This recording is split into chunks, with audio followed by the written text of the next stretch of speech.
সালাম আলাইকুম। রুহুল আমিন ভাই, কি অবস্থা? ভালো আছেন? আলহামদুলিল্লাহ আছি ভালো, আল্লাহ দিলে। তো ওই পার্কে ঘুরতে আসছেন আজকে মনে হয়? তো মোল্লা আইছে বুড়ি দেখবার লাগে নম্বর আইছে আচ্ছা, যাক। তো এটা সারা কিছু দেয় না। তো আমিন ভাই, বাহারাইন কত বছর আপনি? তো 15-16 বছর হয়ে গেছে গা। মাশাআল্লাহ, তো এক যুগের বেশি হয়ে গেছে গো, আল্লাহ দিলে। আগে কি কোনো কোনো জায়গায় গেছেন না? ফার্স্ট টাইম বাহারাইনে আপনি? আগে আসছিলাম, দুবাই গেছিলাম। আচ্ছা, যাক, তো বালাই।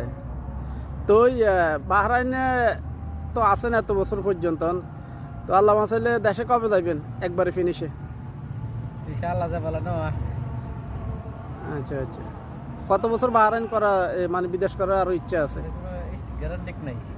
আল্লাহ Guarantee? বছর হ্যাঁ হ্যাঁ হ্যাঁ। নিজেকে লাগে 2 লাখ 70 বছর তা। না, অনেকের না একটা সিচুয়েশন থাকে, আমি দেশে যাই, দেখা যাচ্ছে 2-1 বছর পরে দেশে চলে যাবো, কিংবা 5 বছর পরে দেশে যাবো, যাই মনে করেন একটা ব্যবসা করবো, কিংবা এক একজনের এক একটা মনে করেন টার্গেট থাকে। তো আপনি কোন টার্গেট নিয়ে আছেন? আমার কোনো টার্গেট নাই। কোনো টার্গেট নাই? আচ্ছা, যাক। তো আপনি ছেলে সন্তান কয়জন? আল্লাহ রাখছে ভালো, 2 জন আছে। 2 জন আছে গে? যাক, আলহামদুলিল্লাহ। ফ্যামিলি তো সুখী ফ্যামিলি আল্লাহ দিলে আপনারা। সুখে ফ্যামিলি তো সবাই, আল্লাহ তো ফ্যামিলি।